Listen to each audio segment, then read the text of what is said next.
Visuals ನೋಡಿದ್ದೀರಿ, ಬೇರೆ ಬೇರೆ ಥರದ್ದು ಒಂದು ಡ್ಯೂಯೆಟ್ ಸಾಂಗ್ ನೋಡಿದ್ದೀರಿ, ಹಾಗೆ ಅದಕ್ಕಿಂತ ಮುಂಚೆ ಒಂದಷ್ಟು ಫಿಲ್ಮ್ಸ್ಗಳು ನೋಡಿದ್ದೀರಿ. ಈ ಟೈಟಲ್ ಹೇಳುವಾಗ ಇದು ಗ್ರಾಮೀಣ ಸೊಗಡು ಇರುವ ಚಿತ್ರ. ನಾನು ಸುಮಾರು ನನ್ನ 20 ವರ್ಷದ ಜರ್ನಿಲಿ ಬಹುಶಃ ಇದು ಬೇರೆ ಥರದ ಚಿತ್ರ. ಯಾಕಂದರೆ ಇಲ್ಲಿ ತನಕ ಒಂದಷ್ಟು ಗ್ಲಾಸಿ ಸ್ವಲ್ಪ ಗ್ಲ್ಯಾಮರ್ ಸಿನಿಮಾಗಳೇ ಮಾಡ್ತಾ ಬಂದವನು. ಹಾಗಾಗಿ ಈ ಸಿನಿಮಾ ನನಗೆ ತುಂಬ ಹತ್ತಿರ. ಯಾಕಂದರೆ ಈ ಥರದ ಸಿನಿಮಾ ಮಾಡೋದಕ್ಕೆ ಸುಮಾರು 20-22 ವರ್ಷ ಬೇಕಾಯಿತು. ಯಾಕಂದರೆ ಈ ಸಿನಿಮಾ ಯಾಕೆ ತೀರಾ ಕಷ್ಟ ಅಂದರೆ, ನಾನು ಡೈರೆಕ್ಟ್ರ್ ಚಂದ್ರು ಸ್ಕ್ರಿಪ್ಟ್ ರೀಡಿಂಗ್ ಕೊಟ್ಟಾಗ ಅದೇ ಸಿಕ್ಕಾಪಟ್ಟೆ ಡೀಟೇಲಿಂಗ್ ಇತ್ತು ಆ ಸಿನಿಮಾದಲ್ಲಿ. ಅಂದರೆ ಸ್ಕ್ರಿಪ್ಟ್ ಡೈಲಾಗ್ ಒಂದು 60-70 ಪೇಜ್ ಇದ್ದರೆ ಡೀಟೇಲ್ 100 ಪೇಜ್ ಇತ್ತು. ಆವಾಗ ನಾನು ಚಂದ್ರು ಕೇಳಿದೆ, ಇದು ಹೆಂಗೆ ಸಾಧ್ಯ ಚಂದ್ರು? ಯಾಕಂದರೆ ಪ್ರತಿಯೊಂದು ಡೀಟೇಲ್, ಗೋಡೆ ಮೇಲೆ ಏನಿರಬೇಕು, ನೆಲದಲ್ಲಿ ಏನಿರಬೇಕು, ಗಾಡಿ ಮೇಲೆ ಏನಿರಬೇಕು, ಅದೇ ಇಷ್ಟೊಂದು ಡೀಟೇಲ್ ಬರೆಯೋಕೆ. ಯಾಕಂದರೆ ಆವಾಗ ಹೇಳಿದ್ರು ಸರ್ 10 ವರ್ಷದಿಂದ ಸ್ಕ್ರಿಪ್ಟ್ ಮಾಡ್ತಾ ಇದ್ದೀನಿ ಅಂತ. ಹಾಗಾಗಿ ಅಂದರೆ ಇದು ಒಂದು 4 ಗಂಟೆ ಸಿನಿಮಾನ ಒಂದು 2-2.25 ಗಂಟೆಗೆ ಇಳಿಸೋದಿದೆಯಲ್ಲ, ಅದು ತುಂಬ ಕಷ್ಟದ ಕೆಲಸ. ಯಾಕಂದರೆ ಈ ಸಿನಿಮಾ ಯಾಕೆ ತೀರಾ ಸ್ಪೆಷಲ್ ಅಂದರೆ, ಯೂಶ್ವಲಿ ನಾವೇನಾಗುತ್ತೆ ತೀರಾ ಸಿನಿಮೆಟಿಕ್ ಆಗಿ ಮಾಡ್ತೀವಿ ಅಥವಾ ತೀರಾ ಗ್ಲಾಮರಸ್ ಆಗಿ ಮಾಡ್ತೀವಿ. ಬಟ್ ಈ ಸಿನಿಮಾ ಆ ಥರದ ಜಾನರ್ ಬಿಟ್ಟು ತುಂಬ ನ್ಯಾಚುರಲ್ ಆಗಿರಬೇಕು. ತುಂಬ ಅಂದರೆ ನಿಮಗೆ ಎಲ್ಲೂ ನಾನು ಫ್ರೇಮ್ನ ತುಂಬ ಗ್ಲೋರಿಫೈ ಮಾಡಿಲ್ಲ. ಅಂದರೆ ನಾವೇನು ಮಾಡ್ತೀವಿ, ಸಿನಿಮಾ ಫ್ರೇಮ್ ಇಟ್ಟಾಗ ಇರೋ ಬರೋ ಪ್ರಾಪರ್ಟಿ ಎಲ್ಲ ತಂದುಬಿಟ್ಟು ತುಂಬ ಸುಂದರವಾಗಿ ಕಾಣಬೇಕು ಅಂತ ತುಂಬ ಅರೇಂಜ್ ಮಾಡಿ ಫ್ರೇಮಿಂಗ್ ಮಾಡ್ತೀವಿ. ಬಟ್ ಈ ಸಿನಿಮಾ ಏನಂದರೆ, ಒಬ್ಬ ಮಾಮೂಲು ಮನುಷ್ಯ ಒಂದು ಹಳ್ಳಿನ ಹೇಗೆ ನೋಡ್ತಾನೆ, ಅವನ ಕಣ್ಣಿಗೆ ಏನೇನು ಕಾಣುತ್ತೆ ಆ ಥರ ಕ್ಯಾಪ್ಚರ್ ಮಾಡಿರೋ ಸಿನಿಮಾ. ಇದು ಅಷ್ಟು ಸುಲಭನೂ ಅಲ್ಲ. ಯಾಕಂದರೆ ತೀರಾ ಅದೇ ಥರ ಮಾಡ್ತಿದ್ರೆ ಬೋರ್ ಆಗ್ಬಿಡುತ್ತೆ ಒಂದು ಹಂತದಲ್ಲಿ. ಅದನ್ನು ಸಿನಿಮೆಟಿಕ್ ಆಗೂ ತೋರಿಸ್ಬೇಕು, ಸಹಜವಾಗೂ ತೋರಿಸ್ಬೇಕು. ಆ ರೀತಿಯ ಪ್ರಯತ್ನನ ಪ್ರತಿ ಫ್ರೇಮಲ್ಲೂ ಟ್ರೈ ಮಾಡಿದ್ದೀವಿ. ಬಹುಶಃ ಅದು ಎಲ್ರಿಗೂ ಇಷ್ಟ ಆಗ್ಬೋದು ಅಂತ ಅಂದ್ಕೊಂಡಿದ್ದೀನಿ. ಯಾಕಂದರೆ ಸಿನಿಮಾ ನೋಡಿದಾಗ ನೀವು ನಿಮ್ಮ ಗ್ರಾಮೀಣ ಬದುಕು, ಅಂದರೆ ನಾವು ಎಲ್ಲಿ ಹುಟ್ಟಿ ಬೆಳೆದಿದ್ದೀವಿ ಆ ನೆನಪುಗಳೆಲ್ಲ ಒಂದಷ್ಟು ಮೆಲುಕು ಹಾಕೋಬೋದು. ಎಲ್ಲರಿಗೂ ಸಿನಿಮಾ ಇಷ್ಟ ಆಗುತ್ತೆ. ಮತ್ತು ದುಡಿದ್ರು ಎಲ್ಲ ಟೆಕ್ನಿಷಿಯನ್, ಒಳ್ಳೊಳ್ಳೆ ಟೆಕ್ನಿಷಿಯನ್ಸೇ ಕೆಲಸ ಮಾಡಿದ್ದಾರೆ. ಮುಖ್ಯವಾಗಿ ನಾವು ನಿರ್ಮಾಪಕರು ಸರ್ ಅಂದರೆ ಧನ್ಯವಾದಗಳು. ಈ ಚಿತ್ರದಲ್ಲಿ ನನಗೆ ಅವಕಾಶ ಕೊಟ್ಟಿದ್ದಕ್ಕೆ ತುಂಬ ಥ್ಯಾಂಕ್ಸ್. ಯಾಕಂದರೆ ಲಾಸ್ಟ್ ಇಯರ್ ನನಗೆ ಯುವ ಸಾರ್ ಎಕ್ಕ ಸಿನಿಮಾದಲ್ಲಿ ಬ್ಯಾಗಲ್ ಬಂಗಾರಿ ಸೂಪರ್ ಡೂಪರ್ ಹಿಟ್ ಆಗಿತ್ತು. ಈ ವರ್ಷದಲ್ಲಿ ಗ್ರಾಮಾಯಣ ಸಿನಿಮಾ ಇದು ಅದ್ಭುತವಾಗಿ ಈ ವರ್ಷದಲ್ಲಿ ತುಂಬ ಚೆನ್ನಾಗಿ ಬಂದಿದೆ. Vinay sir thank you. ಈ ಸಿನಿಮಾದಲ್ಲಿ ಅವಕಾಶ ಕೊಟ್ಟಿದ್ದೀರಾ. ಡೈರೆಕ್ಟ್ರಿಗೂ ಅಷ್ಟೇ. ಯಾಕಂದರೆ ಕರೆಸಿ ನಮಗೆ ಒಂದು ಒಳ್ಳೆ ವರ್ಷದಲ್ಲಿ ತುಂಬ ವರ್ಷಗಳಾದ್ಮೇಲೆ ಒಂದು ಬ್ಯಾಕ್ ಟು ಬ್ಯಾಕ್ ಹಿಟ್ ಸಾಂಗ್ಸ್ಗಳು ಬರ್ತಾ ಇದೆ. ಅದು ತುಂಬ ಖುಷಿ ಆಗ್ತಾ ಇದೆ. ಅದರಲ್ಲಂತೂ ಮೇಘನಾ ಮೇಡಮ್ ಆಗಿರ್ಬೋದು, ನಮ್ಮ ಹೀರೋ ಸರ್ ಆಗಿರ್ಬೋದು, ಇಬ್ಬರು ತುಂಬ ಹಾರ್ಟ್ಲಿ ತುಂಬ ಹಾರ್ಡ್ ವರ್ಕ್ ಮಾಡಿ ತುಂಬ ಇಷ್ಟಪಟ್ಟು ಮಾಡಿದ್ರು. ಪ್ರಾಕ್ಟೀಸ್ ಆಗಿರೋ ಪ್ರತಿಯೊಂದು ಆಗಿರ್ಬೋದು. ಇನ್ನೇನು ಹೇಳೋಕೆ ಗೊತ್ತಿಲ್ಲ. ತುಂಬ ಚೆನ್ನಾಗಾಗಲಿ ಸಿನಿಮಾ, ಸಕ್ಸಸ್ ಆಗಬೇಕು, ಅದ್ಭುತವಾಗಿ ಆಗಬೇಕು ಈ ಸಿನಿಮಾ. ನಮ್ಮ ದುನಿಯಾ ಸರ್ ಕೂತಿದ್ದಾರೆ, ನಮಗೂ ಒಳ್ಳೆ ಹಿಟ್ ಸಾಂಗ್ಸ್ ಎಲ್ಲ ಕೊಟ್ಟಿದ್ದಾರೆ. Thank you sir. ಎಲ್ರಿಗೂ ಥ್ಯಾಂಕ್ ಯು. ಒಳ್ಳೆಯದಾಗಿ. ಅಪರ್ಣೆಯ ಕಪಾಟಿನಲ್ಲಿ ಸಾವಿರಾರು ಲಹರಿ ಕೆಸೆಟ್ಗಳಿವೆ. ಒಂದೊಂದು ನೆನಪು. ಅದು ಅವಳಿದ್ದಂಥ ಸಂದರ್ಭದಲ್ಲಿ ಯಾಕೆ ಇಟ್ಕೊಂಡಿದ್ಯಾ ಇದನ್ನೆಲ್ಲ, ಕೊಟ್ಬಿಡೋಣ. ಇವತ್ತಿನ ದಿನ ಅದನ್ನು ಕೊಡುವಂಥ ಒಂದು ಹೊತ್ತು ಗೊತ್ತು ನನ್ನಲ್ಲಿದೆ. ಆದರೆ ಕೊಡುವಂಥ ಮನಸ್ಥಿತಿ ನನ್ನೊಳಗಿಲ್ಲ. ಒಂದೊಂದು ಸಹ ನೆನಪಿನ ಖಜಾನೆ. ಈ ಗ್ರಾಮಾಯಣ ಚಿತ್ರಕ್ಕೆ ಒಳ್ಳೆಯದಾಗಲಿ, ಎಲ್ಲರೂ ಈ ಸಿನಿಮಾವನ್ನು ಗೆಲ್ಲಿಸಿ ಅಂತ ಪ್ರಾರ್ಥಿಸ್ತೇನೆ. ಇಡೀ ತಂಡಕ್ಕೆ ಒಳ್ಳೆಯದಾಗಲಿ. ಮತ್ತೊಂದು ಸತಿ ಮತ್ತೆ ಅನ್ನದಾತರು, ನಿರ್ಮಾಪಕರು ಮತ್ತಷ್ಟು ಕನ್ನಡ ಸಿನಿಮಾಗಳು, ಒಳ್ಳೊಳ್ಳೆ ಸಿನಿಮಾಗಳನ್ನ ಮಾಡಿ ಕಲಾವಿದರನ್ನು ಕಾಪಾಡಿ ಅಂತ ಕೇಳ್ಕೊತೀವಿ. ನೀವಿಲ್ಲ ಅಂದರೆ ನಾವಿಲ್ಲ. Thank you very much sir. Thank you. City lights ಈಗ ಮಾತಾಡೋಂಗಿಲ್ಲ. ಈ ಲೈಟು ಗ್ರಾಮಾಯಣ, ಅದು ಗ್ರಾಮ ಮುಗಿಸಿ ಸಿಟಿಗೆ ಹೋಗೋಣ. ಇದು ಊರು ತೋರಿಸ್ಲಿ, ಆಮೇಲೆ ನಾನು ಊರಿಂದ ಸಿಟಿ ಕರ್ಕೊಂಬಂದು ಸಿಟಿ ಲೈಟ್ಸ್ ತೋರಿಸ್ತೀನಿ. ನಾನು ಅವನ ಪರವಾಗಿ ಪ್ರಾಮಿಸ್ ಮಾಡಬಲ್ಲೆ, ಅಷ್ಟು ಚಂದದ ಒಂದು ಪಿಕ್ಚರ್ ಇದು. ಈ ಸಿನಿಮಾ ಜರ್ನಿಯೊಳಗೆ ಆತ ಎಷ್ಟು ಗಟ್ಟಿಗೆ ನಿಂತನಲ್ಲ, ಅದ್ರ ಜೊತೆಗೆ ನಾವು ಯಾವಾಗಲೂ ಸಿಕ್ಕಾಗ್ಲೂ ಅದನ್ನು ಮಾತ್ರ ಹೇಳೋಣ, ನನಗೆ ಒದಡಾತೀನಿ ಕರೆಕ್ಟು, ಬಟ್ ಅದೊಂದು ಖುಷಿ ಐತೆ ಸಿನಿಮಾ ಆಗೋದಿದೆ ಅಂತ. ಅದ್ರ ಜೊತೆಗೆ ನನಗೆ ಭಾಳ ಸ್ಟ್ರಾಂಗ್ ಆಗಿ ನನ್ನ ಜೊತೆಗೆ ಅಂತಾರೆ ಚಿನ್ನ ಅದು ಅಂತ ಅಂದ್ಬಿಟ್ಟು ವಿನಯ್ ಅವ್ರ ಬಗ್ಗೆ ಹೇಳ್ತಿದ್ದ. ಅಷ್ಟು ನೀವು ಜೊತೆಗೆ ನಿಂತ್ಕೊಂಡಿರಿ, ಚಂದ್ರು ಜೊತೆಗೆ, ನನ್ನ ಗೆಳೆಯರ ಜೊತೆಗೆ. ನಿಮಗೊಂದು ದೊಡ್ಡ ದೊಡ್ಡ ದೊಡ್ಡ ಧನ್ಯವಾದಗಳನ್ನ ಹೇಳಕ್ಕೆ ಇಷ್ಟಪಡ್ತೀನಿ. ಆ್ಯಂಡ್ ಪ್ರತಿ ಸಿನಿಮಾದಲ್ಲೂ ಕೂಡ ಇಷ್ಟಪ್ಪ ಇರುತ್ತೆ ಸ್ಕ್ರಿಪ್ಟ್. ಇವ್ರದ್ದೊಂದೇ ಸ್ಕ್ರಿಪ್ಟ್ ಇಷ್ಟಪ್ಪ ಇದೆಯಲ್ಲ ಅಂದ್ಬಿಟ್ಟು ನಾನು ಟೈಮ್ ತೊಗೊಂಡು ಓದಿದೆ. ಎಷ್ಟು ನೀಟಾಗಿ ಬರ್ತಿದ್ರು ಅಂದ್ರೆ ನಾನು ಹೇಳಿದೆ, ಸರ್ ನಾವೆಲ್ಲ ಯೂಶ್ವಲಿ ಇಮ್ಯಾಜಿನ್ ಮಾಡಿ ಬರಿತೀವಿ, ಬಟ್ ನೀವು ಕಂಡಿರೋದನ್ನ ಬರ್ದಿದ್ದೀರಾ, ಸೊ ತುಂಬ ಅದ್ಭುತವಾಗಿದೆ. ನನಗೆ ಈ ಸಿನಿಮಾ ಮಾಡೋಕ್ಕಾಗ್ತಿಲ್ಲ ಈಗ, ಬಟ್ ಇದನ್ನೇ ಫಸ್ಟ್ ಸಿನಿಮಾ ಮಾಡಿ ಅಂತ ಹೇಳಿದ್ದೆ. ಅದು ವರನೋ ಶಾಪನೋ ಗೊತ್ತಿಲ್ಲ, 11 ವರ್ಷ ಆದ್ಮೇಲೆ ಶುರು ಮಾಡಿದೆ ಸ್ಕ್ರಿಪ್ಟು. ಸೊ ಅಷ್ಟು ತಾಳ್ಮೆ, ಅಷ್ಟು ಶ್ರದ್ಧೆ ಇದೆ ಅಂದರೆ ಈ ಸಿನಿಮಾ ಹಿಟ್ ಆಗೇ ಆಗುತ್ತೆ. ನಾನು ಶೂರಾಗಿ ನೋಡಿ ಟ್ರೈಲರ್ ನೋಡಿದ್ಮೇಲೆ ಗೊತ್ತಾಯ್ತು. ಅಂದರೆ ಎಷ್ಟು ಚೆನ್ನಾಗಿ ಮೂಡ್ ಬಂದಿದೆ ಅಂದರೆ ತುಂಬ ಖುಷಿ ಆಯಿತು, ಕನ್ನಡದಲ್ಲಿ ಈ ರೀತಿ ಸಿನಿಮಾಗಳು ಬರ್ತಿದೆಯಲ್ಲ ಅಂತ. ಸೊ ಅದರಲ್ಲೊಂದು ಡೈಲಾಗ್ ಇದೆ, ನೀವು ನಿದ್ದೆ ಕೆಡಿಸ್ಬೇಕು ಅಂದರೆ ಸೊಳ್ಳೆ ಕಚ್ಚಬೇಕಾಗಿಲ್ಲ, ಸೊಳ್ಳೆ ಗುಯ್ಯ ಅಂದರೆ ಸಾಕು ಅಂತ. ಸೊ ಅದೇ ರೀತಿ ಒಂದು ಸಿನಿಮಾ ಗೆಲ್ಲಿಸ್ಬೇಕು ಅಂದರೆ ಪ್ರೊಡ್ಯೂಸರ್ಸು ಅಭಿಮಾನಿಗಳು ಜೊತೆ ಅಭಿಮಾನಿಗಳೇ ಕಾಪಾಡಬೇಕಾಗಿಲ್ಲ, ನಾವೆಲ್ಲರೂ ನಿಂತ್ಕೋಬೋದು.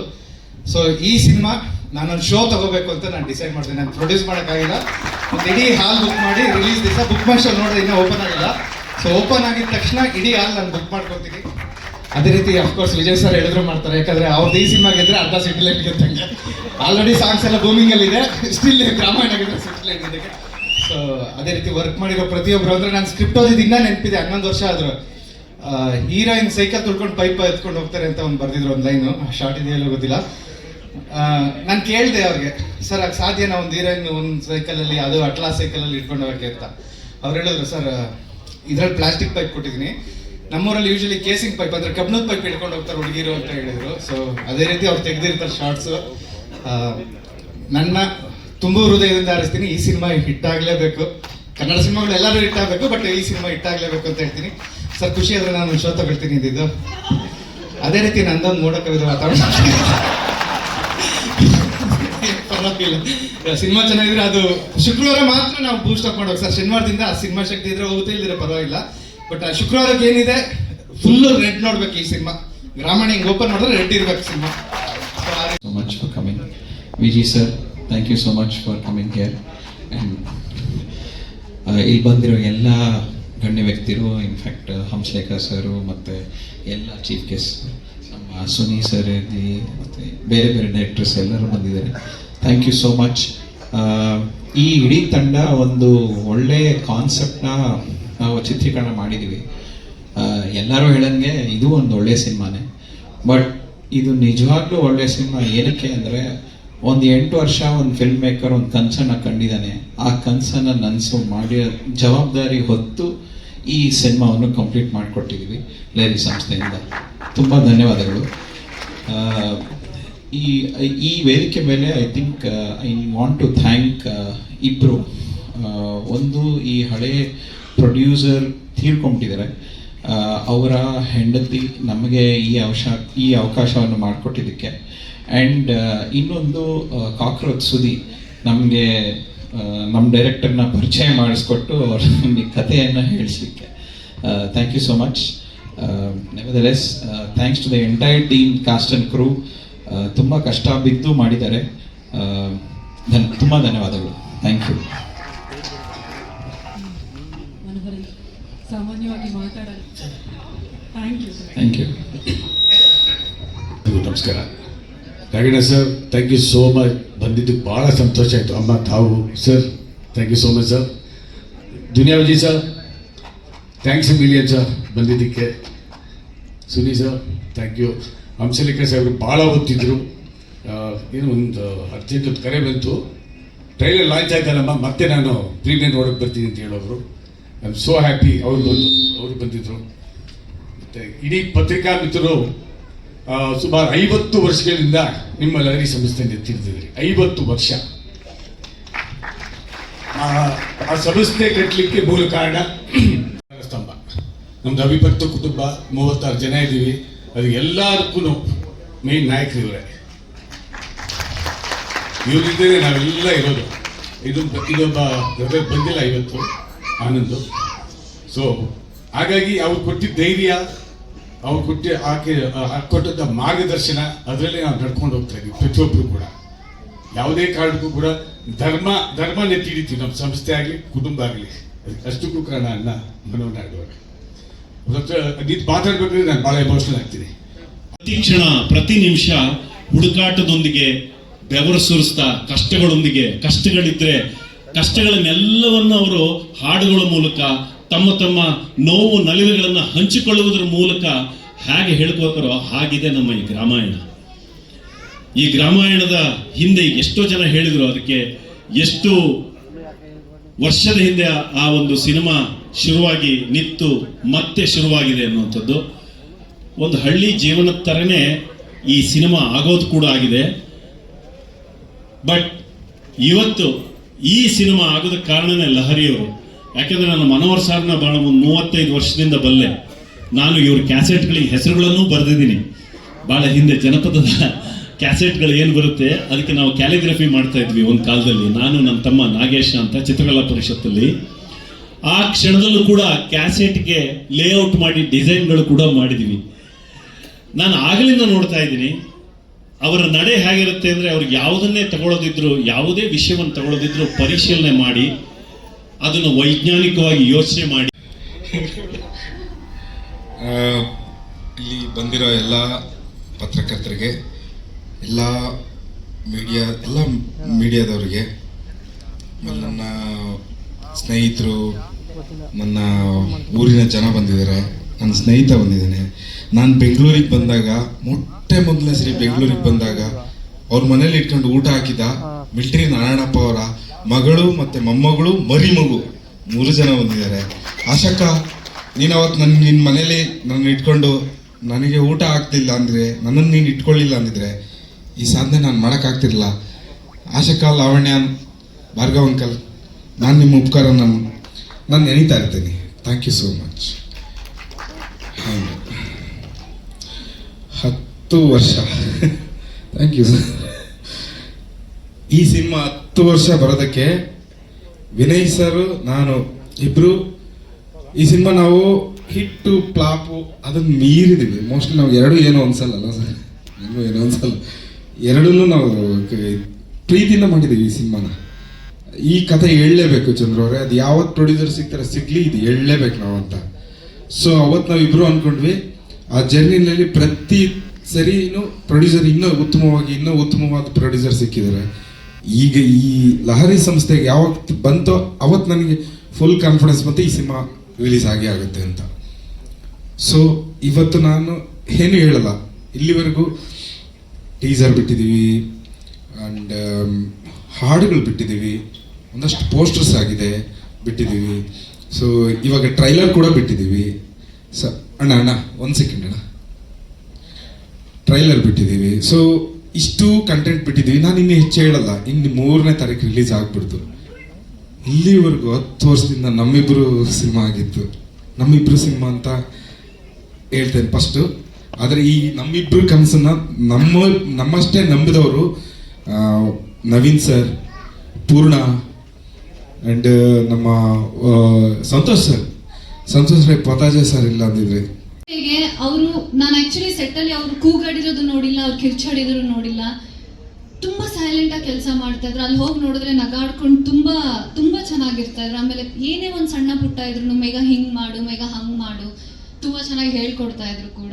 ಆಮೇಲೆ ನಮ್ಮ ಮುರಳಿ ಮಾಸ್ಟರ್ ಸರ್, ನಾವು ಬೆಂಕಿ ಸಾಂಗ್ ಶೂಟ್ ಮಾಡುವಾಗಲೂ ಅಷ್ಟೇ, ಅವ್ರನ್ನ ನೋಡಿದ್ರೆ ನಮ್ಗಿನ್ನ ಎನರ್ಜಿ ಬರ್ತಾ ಇತ್ತು ಡ್ಯಾನ್ಸ್ ಮಾಡೋ ಟೈಮಲ್ಲಿ.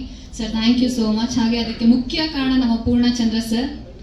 ಆಲ್ರೆಡಿ ನಿಮ್ಮ ಸಾಂಗ್ ಮುಖಾಂತರ ನೀವೇನು ಅಂತ ತೋರಿಸಿದ್ದೀರಾ. ಸಿನಿಮಾ ಬಂದಮೇಲೆ ಖಂಡಿತವಾಗ್ಲೂ ನಿಮ್ಮ ವರ್ಕ್ ಏನು ಅನ್ನೋದಕ್ಕೆ ಆಲ್ರೆಡಿ ಗೊತ್ತಿದೆ, ಇನ್ನೂ ಹೆಚ್ಚು ಎಲ್ರಿಗೂ ಗೊತ್ತಾಗುತ್ತೆ. Purna sir thank you so much. ಹಾಗೆ ಇಲ್ಲಿ ಬಂದಿರತಕ್ಕಂಥ ಎಲ್ರಿಗೂ ಥ್ಯಾಂಕ್ ಯು ಸೋ ಮಚ್. ನಮ್ಮ ಸಿನಿಮಾ ತುಂಬ ಚೆನ್ನಾಗಿ ಬಂದಿದೆ. ಈ ಸಂದರ್ಭದಲ್ಲಿ ನಾವು ಅಪರ್ಣ ಮ್ಯಾಮ್ನ ಖಂಡಿತವಾಗ್ಲೂ ಮಿಸ್ ಮಾಡ್ಕೊಳ್ತೀವಿ. ಅವ್ರನ್ನ ನಾವು ಖಂಡಿತವಾಗ್ಲೂ ಮರೆಯಲ್ಲ. ಈ ಸಿನಿಮಾ ಮುಖಾಂತರ ನೀವು ಮತ್ತೆ ನೀವು ಅಪರ್ಣ ಮ್ಯಾಮ್ನ ನೋಡ್ಬೋದು. ಅವ್ರು ಯಾವಾಗಲೂ ನಮ್ಮ ಜೊತೆಗೆ ಇದ್ದಾರೆ, ನಮ್ಮ ಹೃದಯದಲ್ಲೇ ಇದ್ದಾರೆ. And last Vinu, thank you so much, thanks a lot. And ಒಂದು ಕೋ ಆ್ಯಕ್ಟರ್ ಆಗಿ ಎಷ್ಟು ಕಂಫರ್ಟಬಲ್ ಆಗಿರ್ಬೇಕು ಅದಕ್ಕಿಂತ ಜಾಸ್ತಿ ಕಂಫರ್ಟಬಲ್ ಆಗಿ ಅವ್ರು ನನ್ನ ಜೊತೆಗೆ ಕೆಲಸ ಮಾಡಿದ್ದಾರೆ, ನಾನು ಅವ್ರ ಜೊತೆ ಕೆಲಸ ಮಾಡಿದ್ದೀನಿ. ಸೊ ವೆರಿ ಸಿಂಪಲ್, ಅವರ ಫ್ಯಾಮಿಲಿ ಫುಲ್ ದೊಡ್ಡ ಮನೆ ಆಗಿದ್ರು, ಎಲ್ಲರೂ ಸೂಪರ್ ಸ್ಟಾರ್ ಇದ್ರು ಅವ್ರ ಫ್ಯಾಮಿಲಿಯಲ್ಲೂ ಕೂಡ. Vinay is very very very simple, very down to earth. So ಅವ್ರನ್ನ ನಾನು ತುಂಬ ಹತ್ತಿರದಿಂದ ನೋಡಿರೋದ್ರಿಂದ, so I think Vinay all the best ನಿಮಗೂ ಕೂಡ ಈ ಸಿನಿಮಾಗೆ. ಎಲ್ಲರೂ ಸಿನಿಮಾನ ನೋಡಿ ಆಶೀರ್ವಾದ ಮಾಡಿ ಅಂತ. ಎಲ್ಲರೂ ಗೊತ್ತಿದೆ, ಎಲ್ಲರೂ ಮಾತಾಡಿದ್ದಾರೆ. ಥ್ಯಾಂಕ್ಸ್ ಲಾಟ್ ಈ ಸಿನಿಮಾ ಮಾಡಿದ್ದಕ್ಕೆ. ನನಗೆ ಈ ಸಿನಿಮಾಗೆ ಸೊ ಗ್ರಾಮಾಣ ಬಗ್ಗೆ ಏನು ಹೇಳೋದು, ಗ್ರಾಮಾಣ ಬಗ್ಗೆ 8 ವರ್ಷದಿಂದ ಹೇಳ್ತಾನೆ ಇದ್ದೀನಿ. ನಮ್ಮ ಎಲ್ಲ ರಿಪೋರ್ಟರ್ಸ್ಗೂ ಗ್ರಾಮಾಣ ಬಗ್ಗೆ ಗೊತ್ತು, ನೀವಂತೂ 8 ವರ್ಷದಿಂದ ಕೇಳ್ತಾನೆ ಇದ್ದೀರಾ. ಈಗ ಫೈನಲ್ ನಿಮ್ಮ ಮುಂದೆ ಇದೆ. ಇವಾಗ ಇದು ನಿಮ್ಮ ರೆಸ್ಪಾನ್ಸಿಬಿಲಿಟಿ, ನನ್ನ ರೆಸ್ಪಾನ್ಸಿಬಿಲಿಟಿ ಎಷ್ಟಿತ್ತು, ಇದು ನಿಮ್ಮ ರೆಸ್ಪಾನ್ಸಿಬಿಲಿಟಿ. ನೀವು ಅದನ್ನ ಎಲ್ಲ ಕಡೆ ರೀಚ್ ಮಾಡೋಕ್ಕೆ. ಸೊ ಗ್ರಾಮಾಣದಿಂದ ನಾನೇನು ತೊಗೊಂಡೋದೆ ಅಂತ ಒಂದು ಅಷ್ಟು ಹೇಳ್ತೀನಿ. ಒಂದೇನಾದ್ರು ಆಗ್ಬೇಕಂದ್ರೆ ಅದು ಹಾಗೇ ಆಗುತ್ತೆ, ಅದು ಯಾವಾಗ ಆಗಬೇಕು ಅವಾಗ ಹಾಗೇ ಆಗುತ್ತೆ. ಸೊ ತಲೆ ಕೆಡ್ಸ್ಕೊಳ್ಳೋದೇ ಬೇಡ. ಆಮೇಲೆ ಗ್ರಾಮಾಯಣ ಶುರು ಮಾಡೋಕ್ಕಿಂತ ಮುಂಚೆ ನನಗೆ ನನ್ನ ಮನಸ್ಸಲ್ಲಿ ನಾನು, ನನ್ನ ಫ್ಯಾಮಿಲಿ, ನನ್ನ ಫ್ರೆಂಡ್ಸು ಅಷ್ಟೇ ಇತ್ತು. ಗ್ರಾಮಾಯಣ ಮಾಡ್ತಾ ಮಾಡ್ತಾ ಸಮಾಜ, ಜನ, ನಮ್ಮ ನಾಡು ಅಂತ ನನ್ನ ಮೈಂಡ್ ಓಪನ್ ಆಯಿತು. ಸೊ ಅದು ನನ್ನ ಬಿಗ್ಗೆಸ್ಟ್ ಟೇಕ್ ಅವೇ ಅಂತ ಅನಿಸುತ್ತೆ. ಆಮೇಲೆ ಮೂರನೇದು, ನಮ್ಮ ಅಭಿಮಾನಿಗಳು ಯಾವಾಗಲೂ ಹೇಳ್ತಿರ್ತೀರಾ ಬರೀ ಸಾಫ್ಟ್ ರೋಲ್ ಮಾಡ್ತೀರಾ ಅಂತ. ಅದಕ್ಕೆ ಇವಾಗ ಒಂದು ಪ್ರಾಪರ್ ಪವರ್ಫುಲ್ ರೋಲ್ ಮಾಡಿದ್ದೀನಿ. ನಿಮ್ಗೆ ಇಷ್ಟ ಆಗುತ್ತೆ ಅಂತ ನಾನು ಅಂದ್ಕೊಂಡಿದ್ದೀನಿ.